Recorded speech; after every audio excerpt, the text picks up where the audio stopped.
Hirsch, it's easy for me to think about branding my company and promoting it.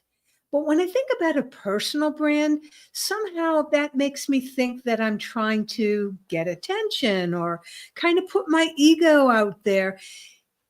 This is our topic for today, unpacking branding. And I truly would like to hear you discuss not only this myth, because I do think it is a myth, but I want to hear the steps that it takes to get a personal brand.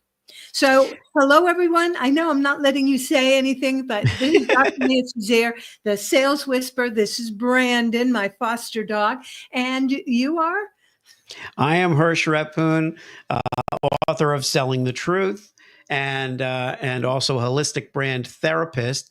And I love that the dog's name is Brandon. I don't know if that was a conscious choice, but No, it meet does answer Brandon, the brand. Brandon. It does answer your question a little bit, Nancy, which is, you know, is personal branding all about me? Yeah, That's a exactly. resistance. I'm working more and more with people who are conscious of the world beyond themselves. They're putting themselves maybe behind, what they're working on. They don't want to indulge themselves. Also, I think people are very conscious of this, puffed up presentation that everybody's exposed to. You go on Instagram, and we've talked about, the risk of looking at people's lives on Instagram and thinking that they're real. Well, that extends to branding. It extends to coaches and consultants who are putting themselves out there as something that they're not, and that can be both seductive and destructive.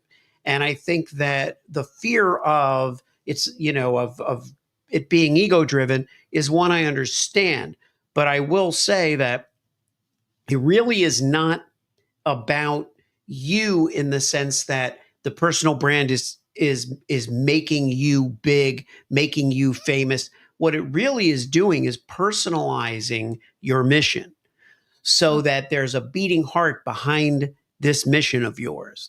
There should be a face. People want to associate a face with a mission, but it isn't. It isn't to serve you. It's to serve the audience. It's to serve your audience and your clients or your customers or the benefactors of the beneficiaries of what you're doing. So that is an interesting point because again, the you and I work a lot with that thought leader, that expert who has established themselves and has developed a reputation, but it's often connected with the company, either the company they built or the company, if, for example, they could be the CEO or the hired help for that company. Do you know what I'm saying? Yeah. And and and yet the truth is that, like, I own Rapport Builders. At some point, maybe I want to exit Rapport Builders.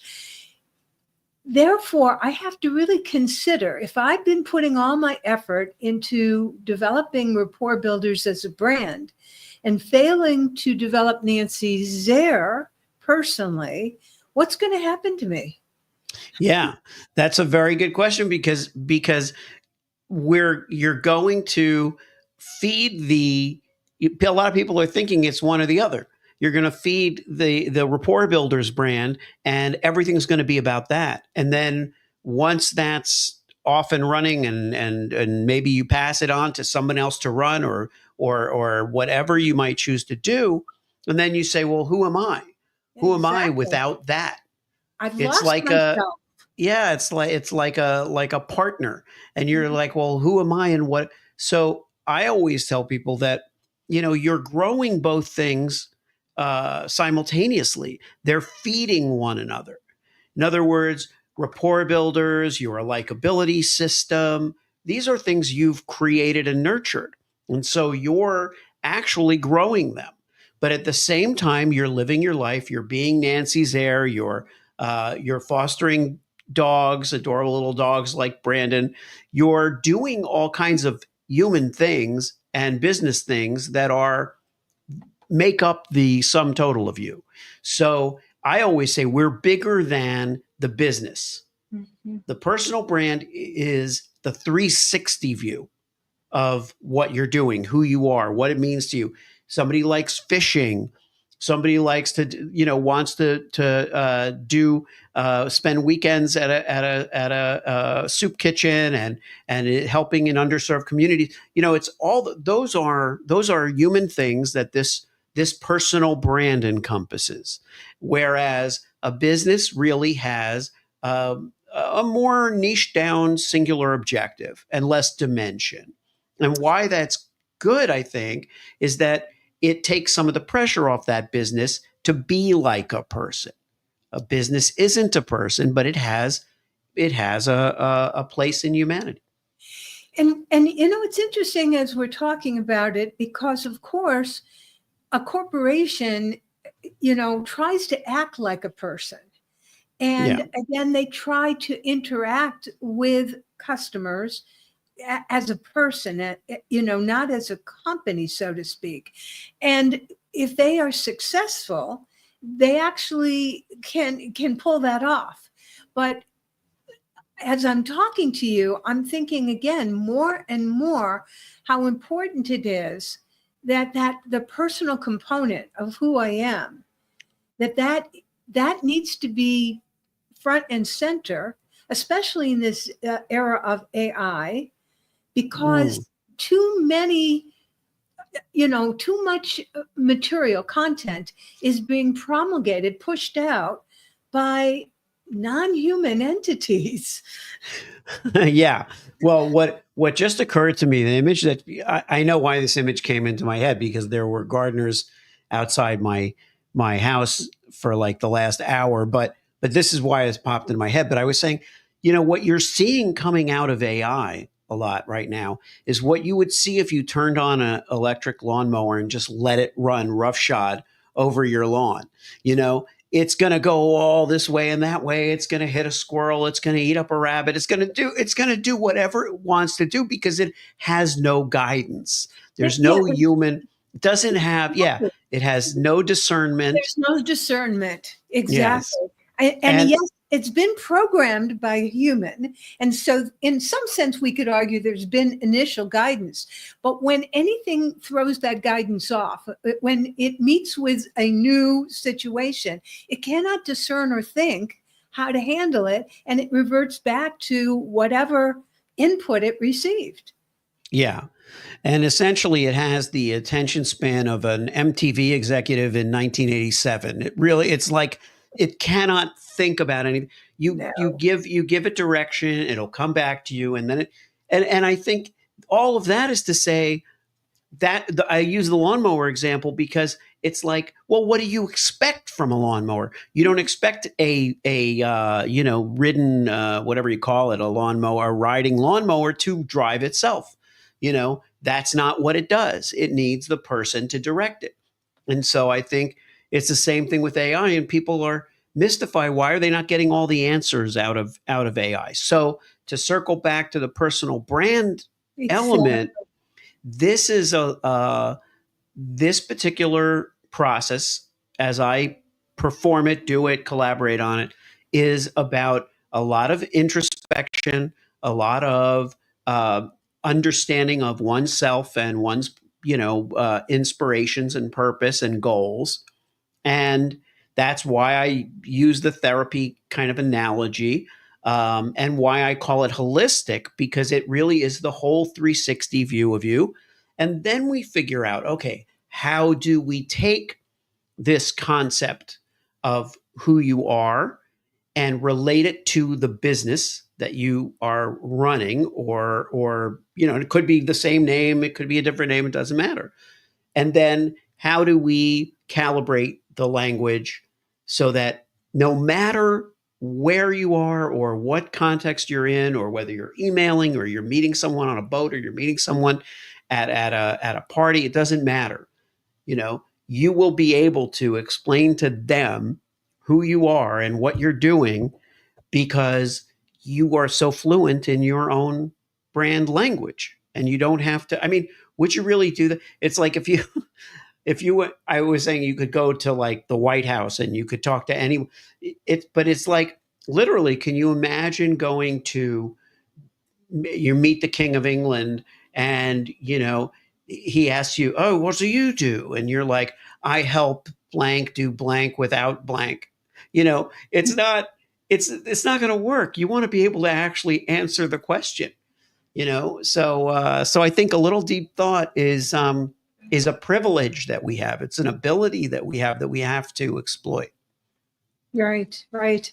So I think it's important. And the reason I wanted us to discuss this topic, again, I do think there's some myths around what personal branding is. I also think that there's a lack of understanding as to how to brand. And I say that, Hirsch, because recently I participated in an AI tool that, quote, branded me. And it had 10 questions. And, it asked me about myself, my mission, in my audience. I can't remember all the 10 questions at this point because I did it maybe about a month ago. And it outputted something, but it's so different than working with you. And Yeah. I guess that's what I'd like to bring out for people to consider, that there, there are levels or depth to branding, and they're not all the same. And if you consult 2, 3 different branding folks, you probably will get slightly different output as a result of that branding experience. Do you want to comment? Yeah, thank you. Very, very well said, because a lot of branding focuses on strategy, which only helps if you have a real point of view before you set about achieving a result. So if the idea is, if the assumption is made that all branding is about selling, which is your area of expertise, being a sales psychologist, then everything is going to be directed at that result. But if we take some time and develop the brand perspective, the point of view, and then marry it with the right audience, as you do with the likability, with your Mhm. likability system, and factor in who you're speaking with and who you're selling to, and then there's this whole world of understanding there. And we are human people interacting with other human people. And that is, to me, the joy of being on the planet, right? It's not doing laundry or doing some other task that we could, farm out to some kind of machine. This is it. This is the stuff of life. This is what we're doing. So the idea of knowing who we are and then knowing what we want and knowing what the other person wants and who they are Mhm. seems like a natural process. But I think it gets lost in a race for Mhm.